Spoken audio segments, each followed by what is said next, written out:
7 kilograms was arguably the deepest division at ADCC. A lot of really good first round matchups here. So what I'm going to do is I'm going to go through some images from some of the matches and then go back to the bracket from there. So we'll start with Garry Tonon, who was a late replacement after someone had to drop out. But he had a hell of a run here, ended up making it all the way onto the podium. But in his first match against Mateus Gamrot, he's able to get the back and get a choke from there. Some other interesting matches that had happened. We had Lucas Lepri versus Lachlan Giles in the first round. Now, Lachlan Giles is a guy who definitely made a name for himself in this ADCC, but it wasn't in his division. He did lose this match to Lucas Lepri. It's worth noting, though, Lucas Lepri is probably one of the greatest lightweight black belts ever in terms of Brazilian Jiu-Jitsu. If he isn't the best, he's definitely in the conversation. The guy's an absolute legend, so losing to him isn't like a bad thing at all. It's not as though that shows that you're having a bad day, or you're not competing well, or that you performed uninspiring. It just means that you ran into just a really tough competitor and unfortunately ended up losing. Lepree pulled guard at the start here, was playing off his back. Giles was working on his leg locks for the most part, but Lepree was doing a pretty good job about not letting Giles get a lot of control. What we saw in the absolute is that Lachlan Giles was going against opponents who seemed a little bit more willing than they should have been to allow Giles to get control. And if you're asking the question, how do you defend a heel hook? The best answer isn't to wait until you're caught in the saddle and the guy's got both arms around your heel. The answer is to defend them even getting in the position in the first place. And Lepree did a really good job about avoiding these positions for the most part, whereas some of the guys in absolute let Giles get a little deeper than they really should have, and he made him pay. So here was an attempt by Lachlan Giles to get into a position against Lepree where he could actually go for a leg lock. Wasn't able to, but you can see here with his left arm, he's constantly trying to control that leg and pull it in. Again, it's hard to tell from here, but he's got his arms around Lepree's right leg.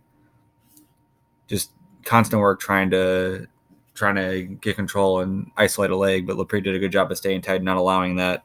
Eventually, he was able to pass Giles' half guard twice, and on the second time, he was able to take the back. And he decided that he just wanted to cut through the guard. Now, what's really worth noting about this specific match is that what we saw a lot in this tournament, we didn't see as many leg locks as I think a lot of people expected. But part of the reason why there weren't as many leg locks is because a lot of the guys who were going against the known leg lockers, guys like Gordon Ryan or Craig Jones, they decided that they weren't going to even engage in positions where they could get a leg isolated. Lucas Lepri didn't play that way against Giles. Lepri actually did decide to cut through his guard rather than trying to keep his hips back and pass to the outside. And he was able to make it work. He didn't get caught in any leg locks, and eventually he was able to get past Lachlan's guard. So here's the first attempt where he passes by the legs, isn't able to secure it, but on the second time does another cut pass through and eventually gets the back. So he gets 3 points for the back, gets the win here. So that's a big one there. Now, a bit of an upset in the second round. Dante Leon, who's an excellent black belt in his own right, hasn't quite broken through to the level where I think he'd be satisfied. Hasn't won any world titles at black belt. Wasn't able to medal here at ADCC either, but had a heck of a match here. Comes up on a single leg against Lepree. Lepree doesn't really use a whizzer here, and as a result, while he's defending the takedown, Dante is going to be able to take his back. So he takes his back from here, gets a hook in, and then is able, after a long fight for the second hook, and if you look at the clock here, it's 3:51 when he first gets him down. It's a minute and 15 seconds later when he finally, actually he doesn't have the hook in here either. And I had another 20 seconds on. So over a minute and a half, and he finally gets that second hook and gets the points, and then is able to control from the back from there and wins by a score of 3-0. I don't have any images from what was considered match of the tournament, which is Garry Tonon versus Renato Canuto. Effectively, that match, it was a 0-0 match, but it was just an excellent wrestling match. A lot of great attempts from both guys, good counter attempts, just a lot of near points, but no points were scored. So while I guess I could have shown like some near takedown attempts, I figured since there weren't any points scored or any positions that got finalized, it wasn't worth including in this. But a good match between JT Torres and Garry Tonon. They go to overtime. Here you can see 2.5 minutes left, so halfway through overtime, Torres goes in on a double leg, and Tonon tries to throw him from there. So he tries to roll through, doesn't get it, so he ends up having a turtle and try not to give up his back. Doesn't end up getting his back completely taken, but JT Torres is able to get an arm triangle attempt and get to mount, so he ends up getting 2 points for the takedown. I'm not sure why he didn't get mount points. I'd have to go back and double check the rules here. Tried to get mount back, but Tonin was able to control the leg here. Eventually gets up to turtle with about 10 seconds left and dives under for a knee bar. So you can see him rolling through. Gets pretty close to this knee bar here, actually. Like he's got control of the knee. He's got it underneath his armpit, which is a really strong grip. has about 3 seconds left, and JT's just able to hang on for the 3 seconds, so he gets the 2-0 win.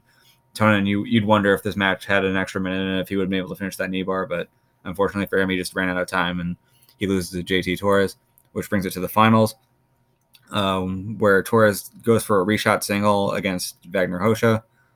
Ends up coming up. Vagner tries to hit a Kimura while JT's on his back, move that we see a lot from a guy like Sakuraba. Not always that effective in high-level jiu-jitsu. It's a risky move because if you don't get it, you oftentimes give up your back, and that's exactly what happens here. So JT decides to roll through. Eventually gets the back. Vagner just tried to roll across the mat to escape the hooks, but it wasn't able to do so. And then with about 3 seconds left, I don't even know that JT had a choke in tight here. Vagner was talking to him with about 20 seconds left, where he kind of had like a smile on his face. I don't know if he was just saying, hey, look, you got me, like I'll tap. I don't know what exactly he was saying, but just taps here at the end. So technically there was a submission at the end of the match, but it seemed more like Vagner knows he's got 3 seconds left. He's not escaping. He's not scoring. Like he's not going to win. So he just decided to give it to him. It's sort of weird that he did that, but it's not like it really changed the outcome. It really mattered at the end of the day. So that covers it for the highlights. So now let's go back to the actual bracket. So first round, JT Torres versus Ross Nichols. Ross Nichols has been very successful in Polaris events. This match goes to a score of 0-0, but JT Torres gets the win because Nichols pulled guard in the overtime period. You have John Combs versus DJ Jackson. Jackson wins that match 5-0. Tonin versus Gamrot. We already looked at that. Tonin with the rear naked choke win. Renato Canuto with a 2-0 win over Oliver Taza. Lucas Lepri with a 3-0 win over Lachlan Giles that we already went over. Dante Leon with a 3-0 win over Jonathan Satava. Satava is a pretty interesting guy, just a bit of a tough draw for him. But he's a guy who's known as sort of like a mini Marcelo in a way, where he plays a lot of the same game that Marcelo Garcia plays. And if you run a jiu-jitsu academy and you don't want to have to pay to send to bring Marcelo Garcia in, oftentimes we'll bring in a guy like Satava who plays a lot of the same game and is still elite at it. Then we had Vagner Rocha versus Servio Tulio. Rocha wins that by, it says ref, but 11:04. That's sort of weird. And then Edwin Najmi falls to Celso Vinicius. In the quarterfinals, JT Torres going against his former Team Lloyd Irvin teammate in DJ Jackson gets a 3-0 win here. Had a nice takedown before the points counted, but then was able to score 3 points afterwards. Garry Tonon with that match against Renato Canuto, where they're just going back and forth with takedown attempts. Tonin was a little more aggressive, so he ends up winning that one. Lucas Lepri falls to Dante Leon, as we already covered that. Vagner Rocha with a win over Celso Vinicius. Then we go to the semifinals, that match with JT Torres and Garry Tonon that I showed you guys, where Tonin tried to counter a takedown with a takedown of his own, ends up on his back, gets mounted in an arm triangle attempt, gives up the 2 points, goes for the knee bar at the end, but runs out of time. And then Dante Leon falls to Vagner Rocha 0-0 in a rough decision, which sets up the finals between Torres and Vagner. Torres gets the late takedown, gets the back, and is able to hang on towards the end, officially gets the submission, but it effectively was a win on points. So that covers it for 77 kilograms.